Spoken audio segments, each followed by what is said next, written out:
Dear listeners, I hope you are well.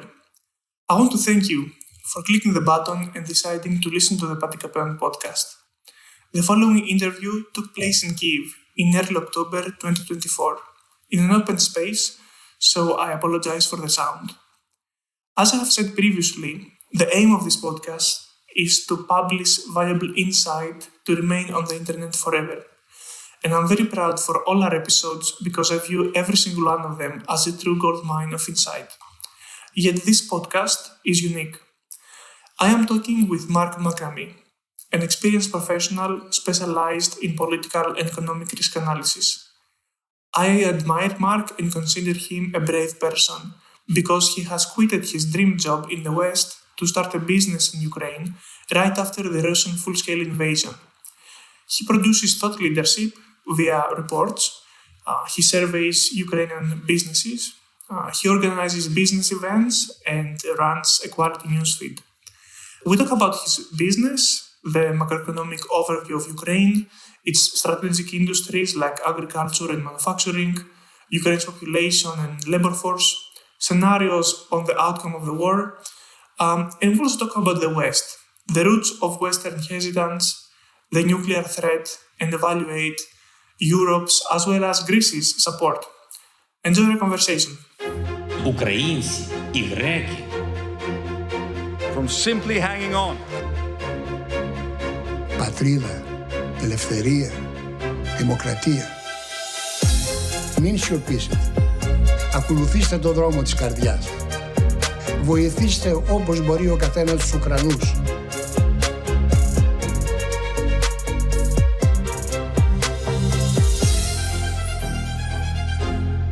Hi everyone, welcome to Panticapaeon, the Greek-Ukrainian podcast. My name is Ilya. In this podcast, we have here with us Mark McNamee. Mark is a co-founder and owner of Ukraine Business News Network, UBN Network. He's the host of the podcast History in the Making, The War in Ukraine.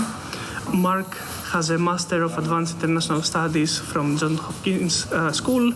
He has worked for an extensive amount of time for political, economic, security, risk analysis, intelligence analysis for many years.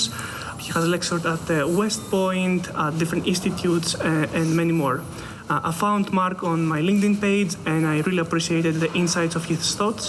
So I'm super happy to host him in this podcast from Kyiv, where he is based. Mark, thank you so much. It's pretty great to have you. Could you introduce yourself to the audience and also tell us why did you drop everything that you had back in the West to open a business in Ukraine? Sure. So thank you very much for having me on the show. I'm happy to be here. Awesome that you came to Kyiv because not too many foreigners are willing to travel here. But as you see, we're all surviving and helping out the country. Very, very long story short. So I guess getting into my background, I have personal, academic, and professional links to Ukraine. I have Ukrainian blood on my mother's side of the family. I developed a passion for Eastern European history in general, so Ukrainian, but just in general, sort of Russian Empire, Soviet history, so the history of this region.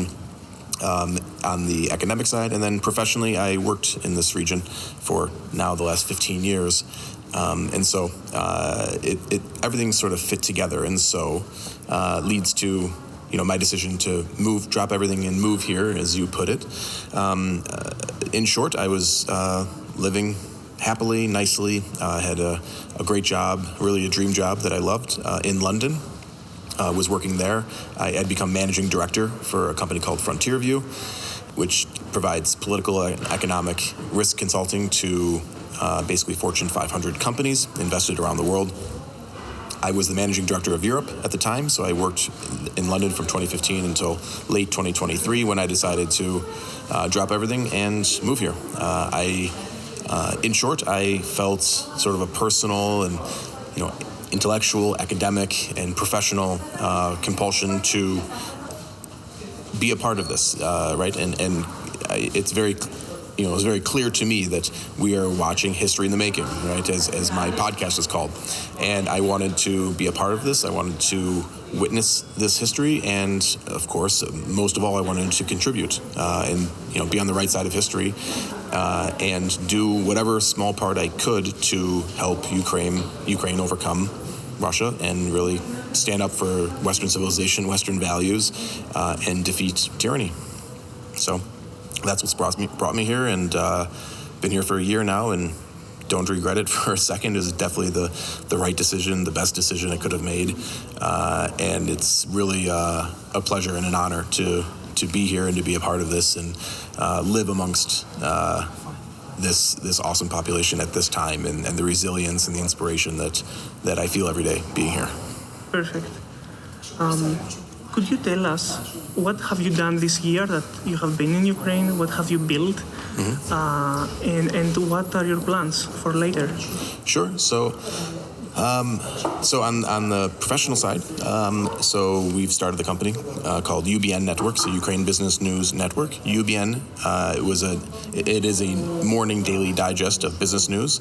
It's been around for the last 7 years, read every day by the top Western businesses and embassies, etc. And in short, I had become friends with the owner of UBN, his name is Andrew Prima. And we've developed a great relationship, professionally and personally, and then decided to move here in October to then create what's called UBN Network, which branched off from Ukraine Business News, so that we could help Western investors basically understand the external environment, help them, plan appropriately for Ukraine. In such a turbulent environment, it's obviously very hard for businesses to understand really what's going on in the external environment, what's going to happen in 3 months from now, in 6 months from now, what are the scenarios for the war, what's going to happen with Putin in Russia, what's going to happen with Western support, what's going to happen with the global economy, the war, everything, and then digging down into then what does it mean for the economy and for businesses, investing here. So what have been your plans for UBN?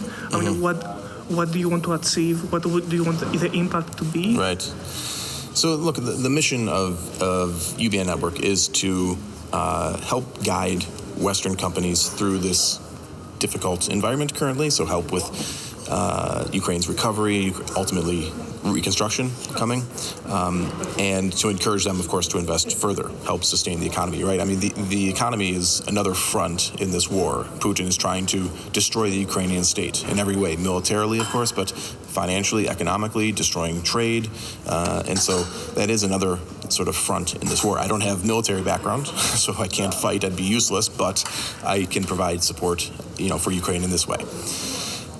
So that's the mission of our company. So, in short, that's what we're driving at. More specifically, for example, just, in this coming year, in this past year, in doing the business here, we're basically providing that support to companies, and we're just trying to more or less stay afloat while we are, waiting for, end of the war. I don't want to say that, but waiting for investors to get more optimistic about the coming recovery and reconstruction, which of course aligns with when we start to see, a moderation of hostilities and then ultimately an end to the war, which of course that's going to take time, and nobody knows that the answer to that question when the war is going to end, but Andrew and I began the business believing that Ukraine is going to win, and I still firmly believe that today. And it's going to take time, but we're here to be a part of it while we go through this difficult period in Ukraine's history until the war does end, and then investors start coming back and rebuilding the country, and Ukraine has, almost another a rebirth in a way. And practically, how do you try to achieve this? I see in your website, sure, you post quality news, mm-hmm, you do post some thought leadership reports that investors or anyone interested can pay to right, buy, and also you are making events. Could you please describe us your activities and basically the product that you are offering? Yeah, good, thanks. Happy to do some advertising here. So, look, as part of UBN Network, what our members get. So first of all, the core of the product are the 4 live events every year. So we run events every quarter. We just had one 2 weeks ago at one of the premier venue spots here in the center of Kyiv. And clients love it for a number of reasons. One is that they really like that there are live events going on here and an opportunity to meet, right, and talk about business and talk about realistic investment issues. So, the networking potential, facilitation of relationships, obviously to help investors meet the right people to, run their business as efficiently and effectively as possible. So that's sort of one aspect of the business. The events, obviously, is a huge component of that. And at the events, I provide a macroeconomic outlook and my views on the war and the economy to help them be able to plan as best as possible. But then we have speakers from the government, we have speakers from the private sector, the top Western businesses invested here, so they can share best practices, their views of what's going on, how they're planning for the market, the challenges that they're dealing with and how they're managing them, the opportunities that they're capitalizing upon. So the events is sort of the core of the business. However, we do 20 reports a year as well. So we do every month a monthly report, which is meant as a very short read for business executives to get in that month the top, stories, political stories, economic stories, financial stories, military stories, everything that impacts foreign investors and what they should be looking out for and specifically what it means for business. So we translate, the external environment. As we always say, we connect the macro to the micro.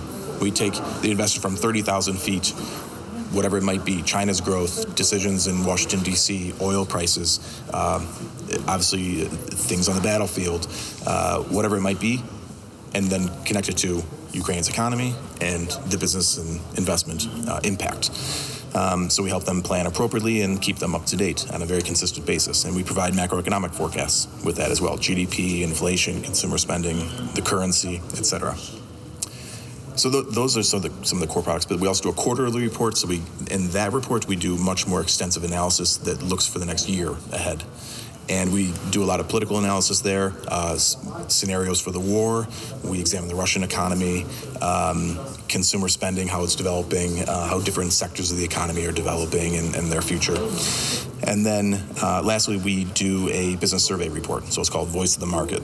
So we survey the companies that we're in touch with, all of our clients, and ask them in this quarter, what is your mood in the market? Are you optimistic? Are you pessimistic? Are you raising investments? Are you not? Are you hiring? Are you firing? Are you raising wages or not? Are you raising prices in the market or not? What's your outlook for the war? And things like this. And then we write a report based upon all of those findings, getting the data from them. And then we're meeting with clients every day. So we share with them what we're hearing from all the other investors in the market. And then we put that into a report, and we share, the anecdotes of what the CEOs here are telling us in Kyiv. What are their top challenges? What are their top opportunities? How are they managing that? How are they planning for the business? And that's what investors really find useful, is to get that sort of pulse of the market. Perfect. This is super interesting. And actually, I would like you to give us a short summary of a macro view of Ukraine, macro-political, macroeconomic. Okay. So in short, the economy, look, it took a 30% dip in 2022. The country got invaded and, in total, 20% of its land taken. And then it's been facing daily missile and drone attacks for the last 2.5 years. So the economy fell by 30%. Horrific, drastic. What's remarkable is that almost without exception, all of the companies that we work with have stayed, right? In many cases, they've increased in their investments. Not all, of course, but in a notable amount of cases, they've increased their investments.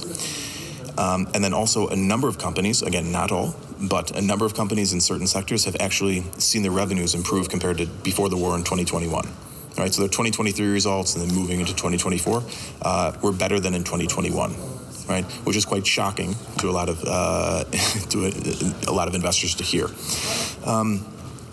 As far as the economy, yes, a 30% dip, and then since then it's been just incomparably more resilient than people would have expected when you consider the circumstances. Obviously, the continued night raids, the destruction of the energy infrastructure, and that started in 2022, and then it just accelerated dramatically at the beginning of this year. And so you have you had 5% GDP growth last year. This year you'll have 3 to 4% GDP growth. Next year 4 to 5% GDP growth. Obviously, there's a lot of scenarios and things could move in various directions in the coming year. But that's quite remarkable performance when you consider everything that's happened to a country at war that has lost 10 million of its people to emigration, its labor force being really devastated because of mobilization and taking so many men out of the labor market and sending them to the front. The psychological damage done to the entire population because of the war itself, the uncertainty, and then the bombing raids and going down to shelters and waking up in the middle of the night to drone attacks and everything. And that's what's remarkable. And you asked me earlier, about moving here. Why would I pick up and move here? I mean, that's one of the things. Coming from the Western world, as you are as well, to then move to a country where they have real problems, I guess, right? Yeah. It's not people standing in line at Starbucks complaining about the wait or that their soy latte is not made to their preferences.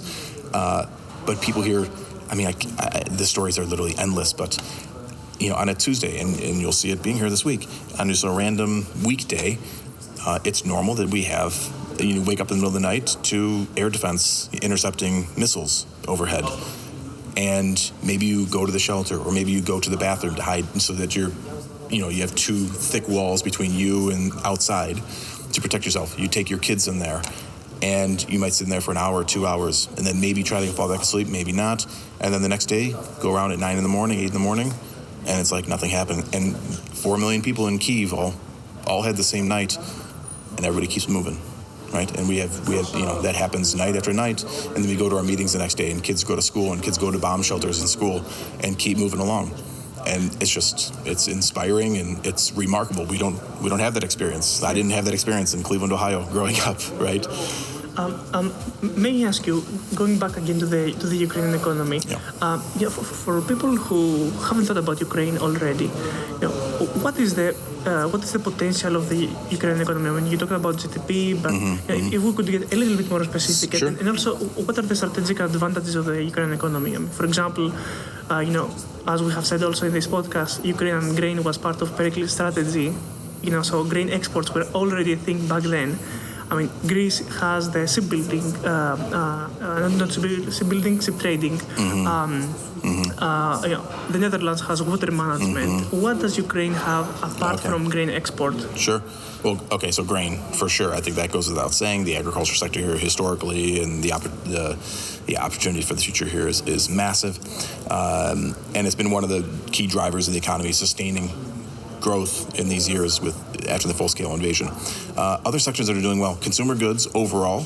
So across the board, consumer goods is doing well, but you move into fast-moving consumer goods, confectionery, cosmetics, alcohol drinks, doing particularly well within consumer goods. So definitely a sector. Defense areas are doing remarkably well.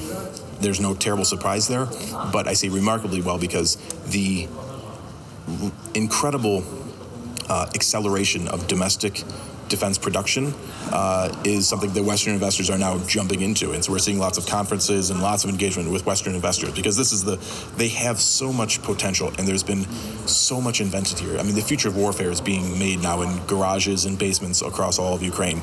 And Western investors and NATO Western institutions are discovering this and now starting to invest much more seriously in that. It's 2.5, it's late.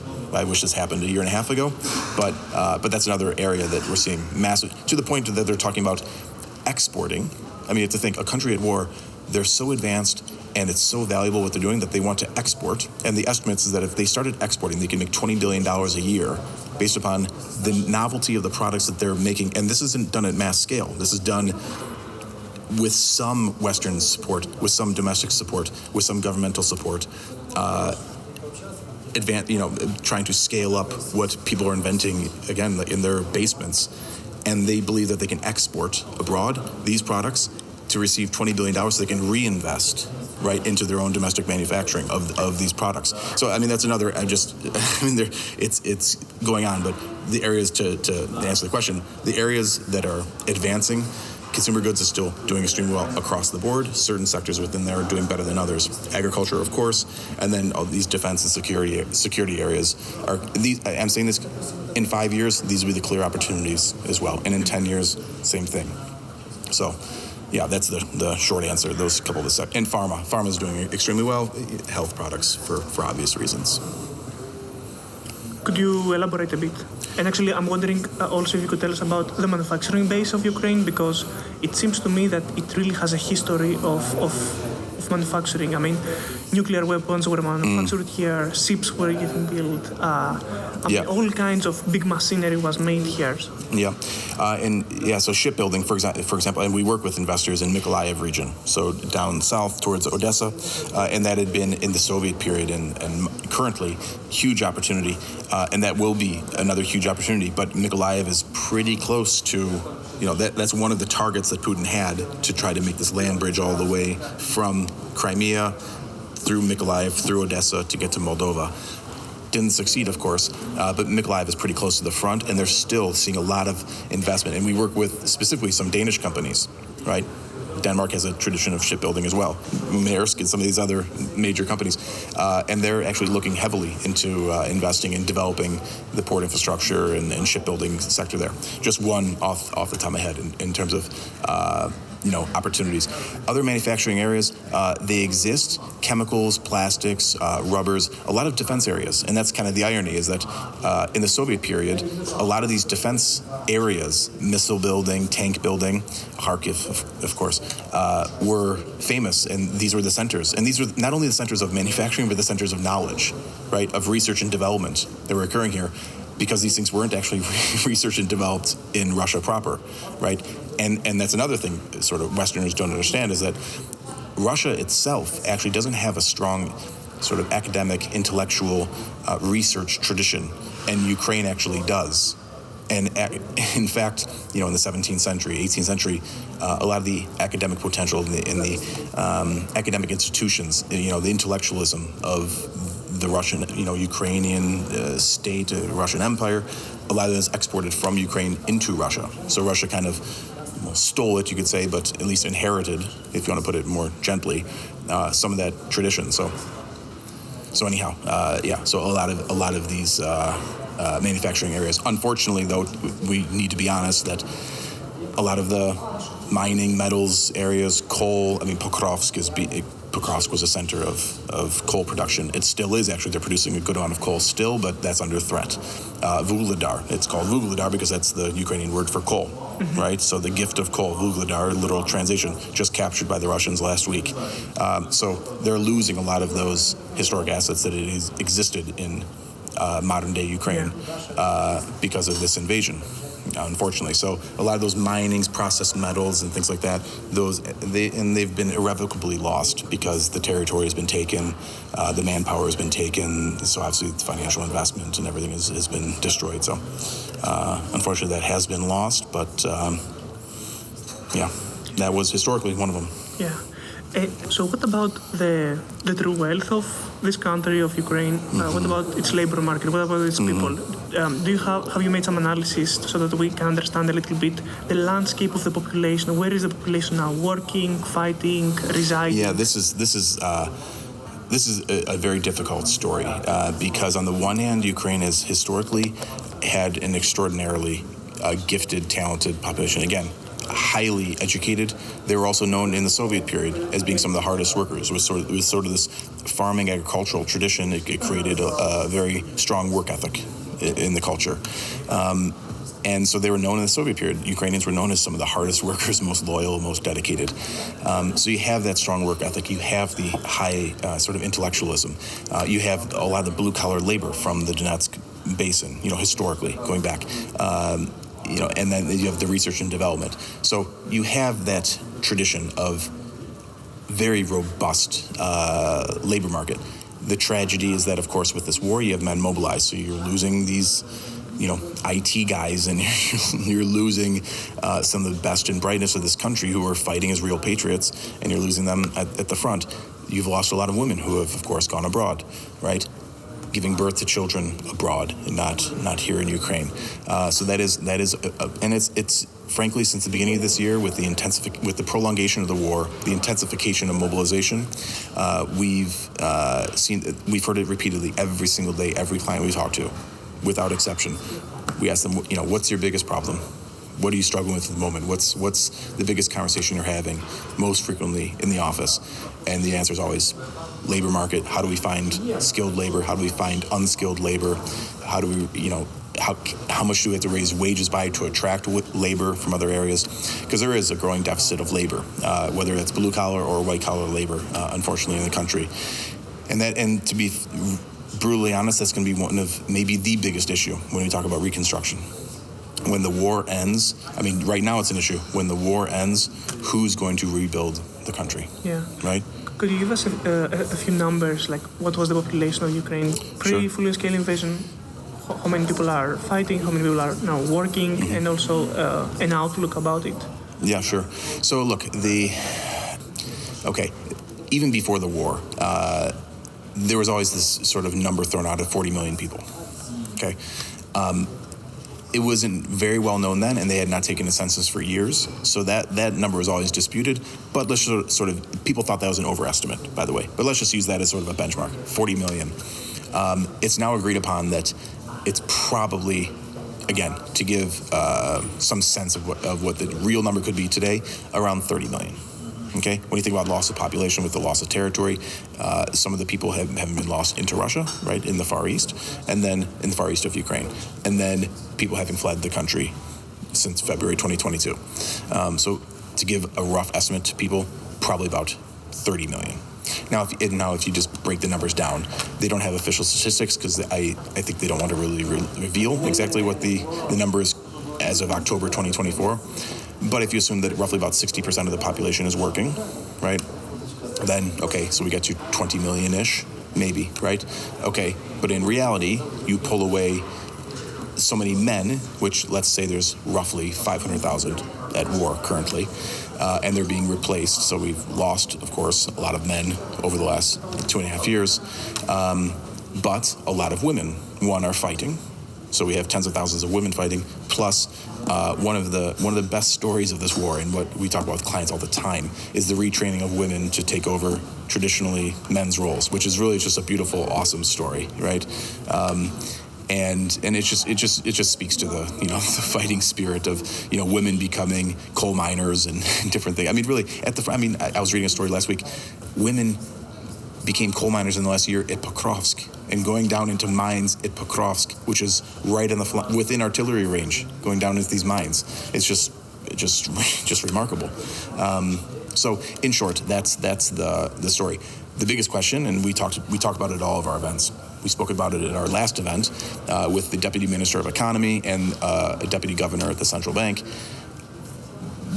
Who's going to work? Who's going to rebuild this country, right? Yes, you're going to have guys coming back from the war when the war ends, and so that's going to help, of course. You're going to get some people returning from the West to come back and help the labor market. Excuse me, could you please quantify it? Sure. Do we have some estimates, predictions? So, okay. So how many people are abroad? They think at best you get 50% of people back from abroad, and right now we have probably around 8 million. Let's say 8 million abroad. Okay, 8 million abroad, 6 million in Europe. So in reality, the ones who are in Russia, about 2 million, we can assume they're not going to be coming back, right? So now you have 6 million in Europe, get 50% of them back in a best case scenario. That's what we're looking at today. But in reality, the war's not going to end for at least another, let's say, year minimum. So, realistically, getting maybe 2 million of them back, I think that'd be very, very helpful, right? Most of them are women. Right? You have a lot of elderly, so that's not necessarily helpful. That's a tax burden because they'll be collecting pensions and not necessarily working, right? So what are you actually getting back? And then plus, how many of the veterans are you getting back who can work, who aren't disabled, right? Who aren't either physically or mentally wounded and unable to contribute to the labor force, right? So, those are the general figures. But they've estimated, I'd have to go double check the numbers, but they've estimated that they need for reconstruction, they probably need about 4 million plus. So where do you get that gap from, right? Now, these numbers are estimates. These are guesses at what happens for the next year, 2 years, 3 years, when the war ends, what reconstruction looks like, what's needed. But it's fair to say, whether the number's 2.6 million or it's 1.7 million, there's going to be a gap of several million workers that needs to be filled. How do you fill that gap, right? So we've talked to companies, we've asked them. Their answer is, we don't know, but we have to import the labor. Okay, yeah. Where's it going to come from? We asked, so as I was mentioning, we asked that at the event from the government ministers. They didn't really give a clear answer because there is no real good answer, and it's very political, right? It's not nice to say we're going to rebuild Ukraine and we're going to use Turkish workers to do it, right? Yeah. But in reality, looking at just economic analyses, looking at historically foreign labor that has come to this country, that's willing to come to this country, relationships with countries that they would be willing to sort of facilitate the exportation of their workers into Ukraine. It would likely be Turkey, it would likely be Central Asian countries, and then we've already seen workers coming from India, Pakistan, Bangladesh, South Asia, right? Yeah. So I think all of that would continue. My personal view, just speaking as an analyst and studying this region, the best outcome possible would be getting as many Uzbek and Tajik and Kyrgyz workers as possible, because one, they know the Russian language, so they can communicate and come here. Two, they were part of the Soviet Union, so at least they would be accepted maybe better than, say, South Asians, right? And then three, the best part about it is that take those workers who would have gone to Russia, which has a severe labor market problem currently as well, similar to Ukraine, and then it's a double whammy. Yeah. You take labor that would have gone to Russia, it doesn't go to Russia anymore, and it goes and it helps Ukraine instead. So it's just, we win twice, they lose twice, right? Okay, perfect. So thank you for telling me all this. It's super important and very interesting. I do want to talk about your predictions, the scenarios that you are publishing about the outcome of the war. Sure. The chance of each scenario realizing, but also, and most importantly, the method you use to come up with these predictions. Because we have seen that from the start of the war, there have been some predictions, a lot of them were wrong, then again, other predictions were made. So, sure, we cannot predict the future from a magic ball, but how do you try to imagine the future? Right. Okay. So I guess in terms of methodology, so look, first and foremost is that I rely on my own background, having studied and worked on this region for 20 plus years, right? I also have strong security background because I did work with, in teaching courses on national security and defense back in the US before I moved to London. And then lastly, speaking with security professionals here, getting reports from the front line consistently, and reading reports, but then personal reports from people, security analysts that I know personally. So that all helps me sort of configure this picture. And then also I've been doing scenario planning itself, so I understand the methodology well behind it for really for about the last decade for companies. So analytically, it's how I can feel confident in how I approach it. So and I have secondary sources, but then primary sources as well. Okay, so in terms of the outlook for the war, so trying to keep this under 2 hours. In short, just to give a total spoiler, I believe we're going to start to see light at the end of the tunnel. Some hints that we're moving towards talks, which leads to an eventual end to the war over time. And I think we'll start to see those signs emerging, where basically Russia comes to the table with genuine interest in at least getting an operational pause. I think we reach that by next summer, 2025. Okay, now several points here. One, Putin, I should say, is not generally interested in peace. He's interested in an operational pause. The only reason he'd be interested come next summer is because all of the pressures that are accumulating on Russia, financial, economic, manpower, depletion of Soviet-era equipment, all of that is going to become overwhelming is too strong of a word, but it's going to become strong enough where he feels the need that we need to start talking so I can get a pause, so I can reconstitute and rebuild my forces over the course of 6 months, 2 years, whatever timeline. Those pressures are going to be accumulating, and we can watch the economic pressures, financial pressures, manpower, Soviet-era equipment, these things being depleted. those things will come to a culmination come next summer, and it'll become quite dire for Russia if it continues the war at the pace it's been conducting since about since about the beginning of this year. Those things will become quite overwhelming, and they'll want a pause, which means they're ready to sit down at the table and talk and try to get some sort of break for a period. That said, that's very different from moving towards an end to the war. Okay, so I believe what also will happen. So another assumption under this is that Moscow started the war. Moscow's the only one that would end the war.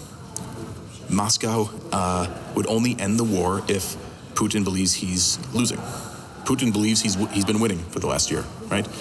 He has to get to a point where we are convincing him that he is in fact losing this war. Then he would actually sit down and try to talk and get a pause.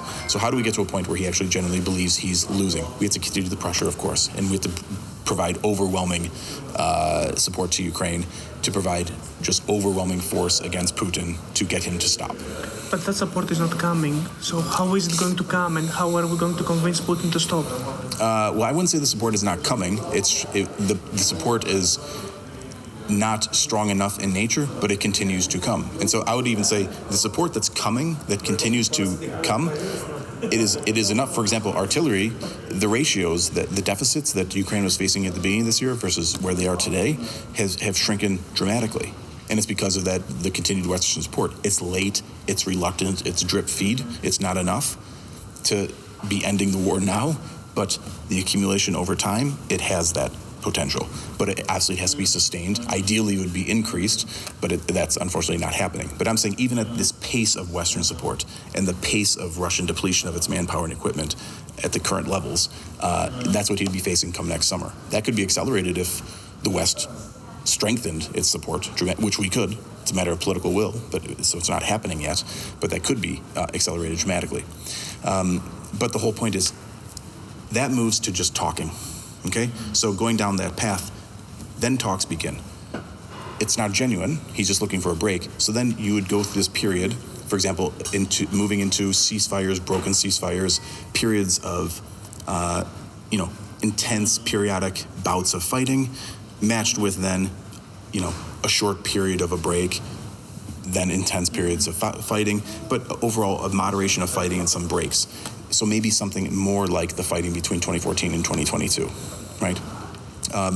That going on for some period of time, but then moving from those circumstances to an actual end to the war, the only way you move to that is by providing credible security guarantees to Ukraine, and ideally NATO. Something that the point is credible to Putin, something that Putin believes in, okay?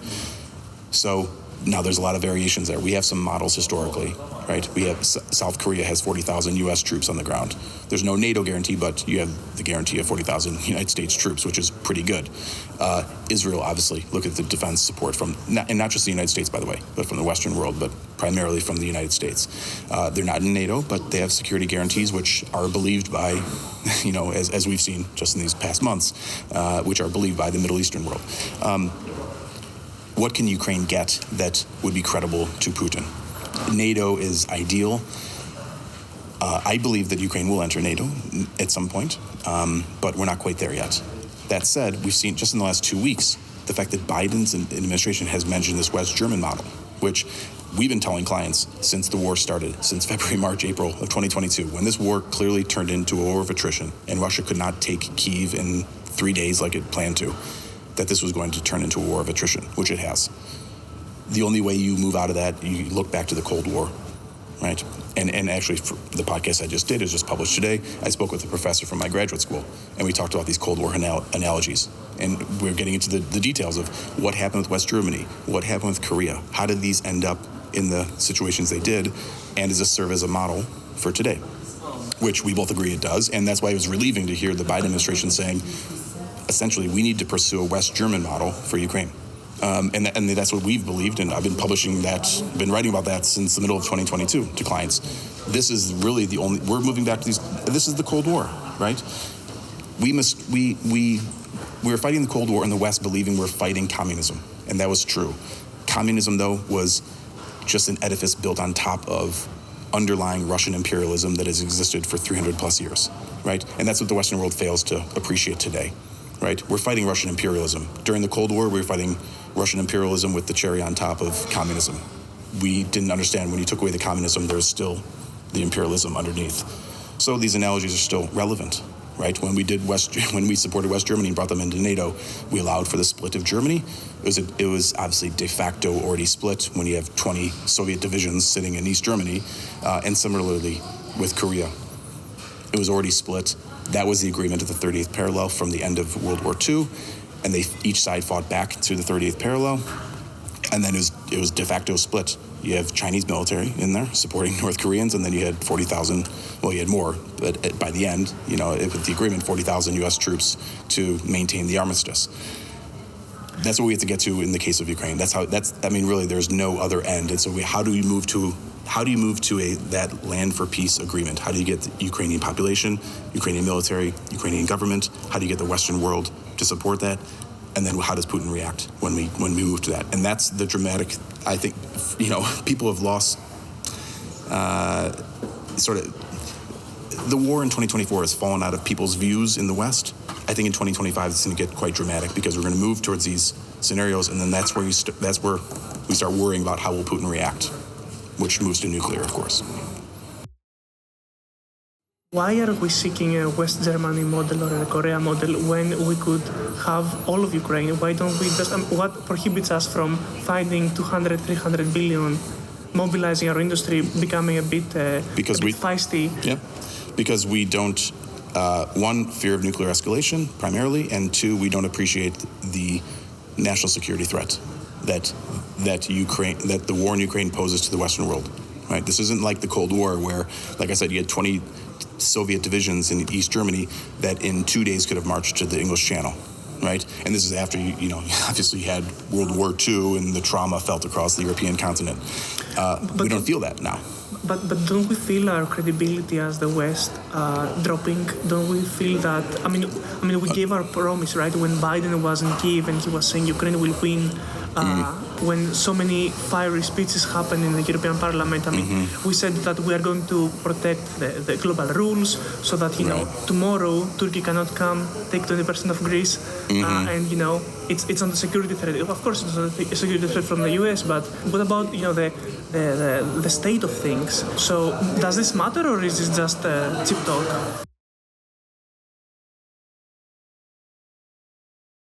Oh, I think sorry.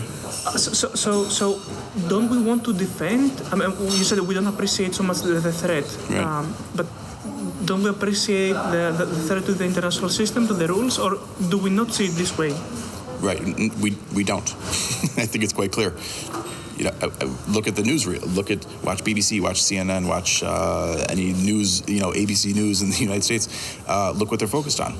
So no, we don't appreciate the threat. And this is the thing. Why did we appreciate? And this is the podcast I had with my professor.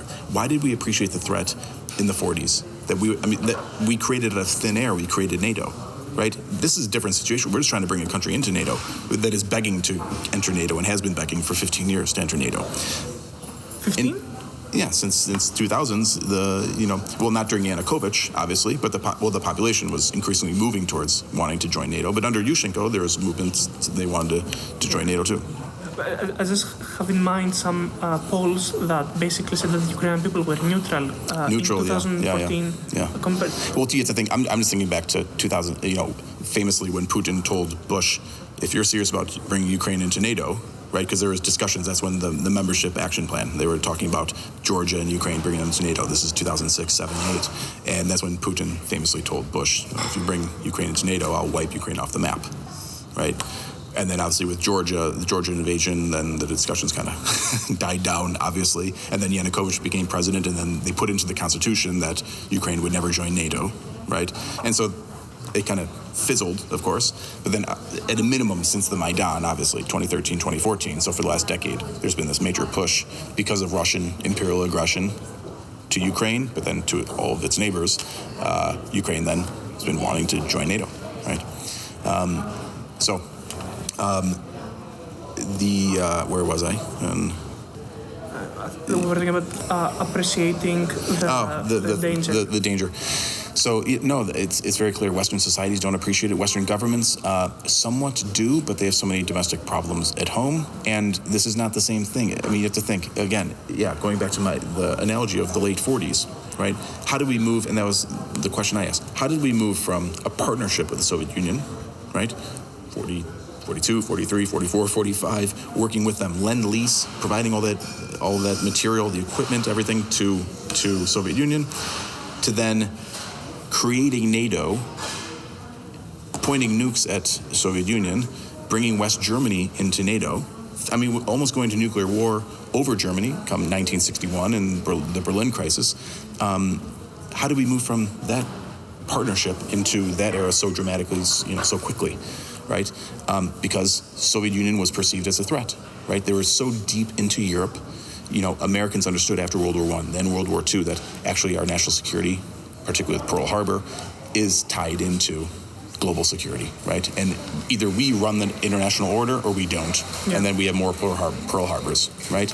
And then the threat of communism. We had dealt with the Red Scare within the United States. So we understood that we could be undermined, domestically by these communists, the Soviet Union and the communist movements around the world.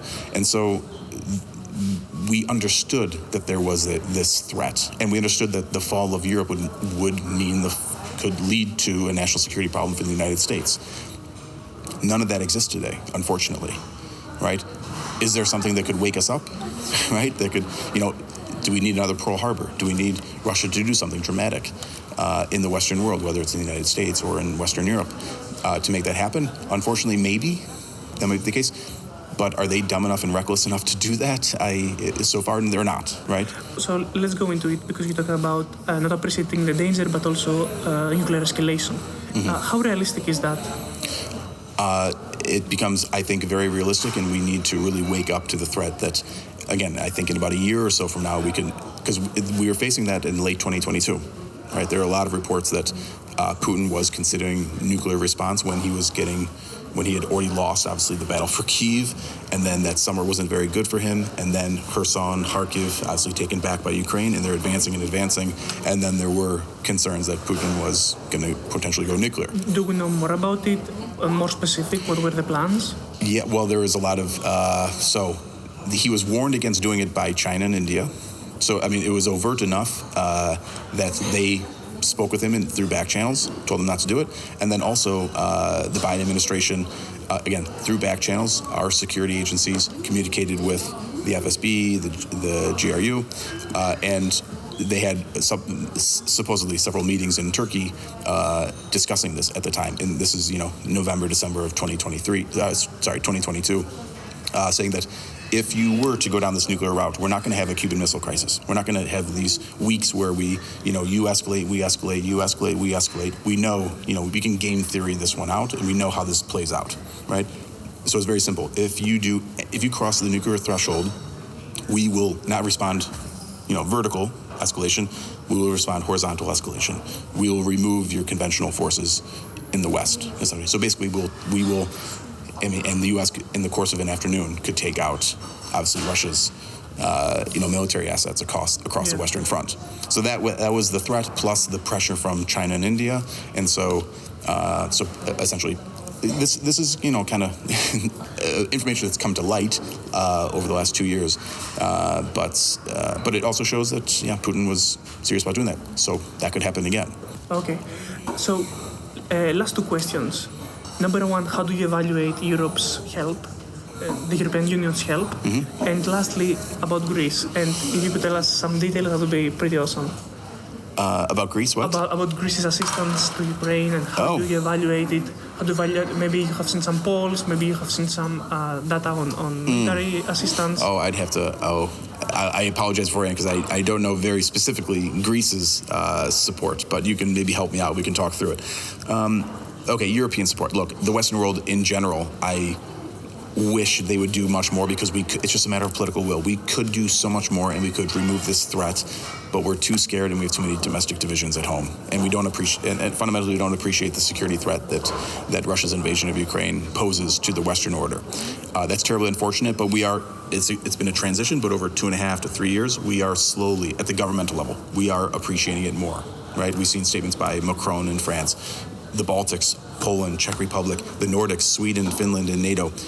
It's slowly moving. I mean, these are historic processes Finland and Sweden joining NATO after they did not throughout the entire Cold War, when you could argue that they should have, or they definitely could have, right? So we are seeing UK, obviously, strong support of Ukraine. So we have seen progress in those areas. European support overall, I just wish Europe had not sacrificed their defense to the United States for 75 years. That's why we're in this jam. Imagine if Europe had taken care of their own defense for the last 75 years, and the United States, and then look how much military support we could be giving Ukraine currently. But they did not. That said, on the humanitarian level, in terms of taking in Ukrainian refugees, bravo, and then the amount of funding. I mean, Europe has given overall more aid than the United States has. Yeah. The humanitarian mostly and budgetary support, whereas the U.S. is more on the military side. But that's what we have. That's what Europe has. So we're filling each other's gaps. I just wish it was a lot more. It could be a lot more. This is a fraction of the amount for how critical this is and the puny amounts that it requires. And we're doing the bare minimum just to keep Ukraine on life support. And we could take down an enemy that, that's another podcast. We could go on forever. So what about Greece? So I don't know the figures for Greece. I admit it. I don't know every single country's specific support. I should have done my homework before doing a podcast with the Greek man here. But what I can say is that I'm very grateful because our primary sponsor for our business is Piraeus Bank. So they've been extremely supportive since the beginning. In particular, the men who that we work with, the heads of the supervisory board at Piraeus Bank here in Ukraine, have been living here for years. So really, Ukrainian patriots have settled down, lived here, families lived here through the war, continue to live here. This is where their future is, and they're long-term supporters of ours. Right? They've been extremely supportive since sponsoring our business and coming in early.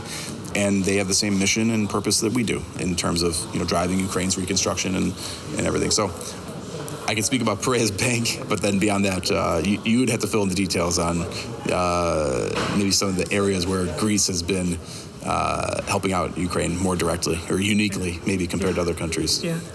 Look, this is the center. This is the origin of Western civilization. As I know, Greeks are very proud to remind the West. So, fantastic. This is what Ukraine is trying to become a part of, right? Get out of the slavery that Moscow would try to put it into, and rejoin the Western world after its history, in the Polish-Lithuanian Commonwealth and its ties, historically towards the West, even religiously towards, the West and towards the Vatican, with the Greek Catholic Church in the West and things like this. And so, trying to get back to those Greek roots, you could say. Exactly. Yeah. Well, Mark, thank you so much. This is amazing. My pleasure. Thank you. Perfect. Yeah. Thank you so much. Yeah. Thank you. Thanks for your support for Ukraine.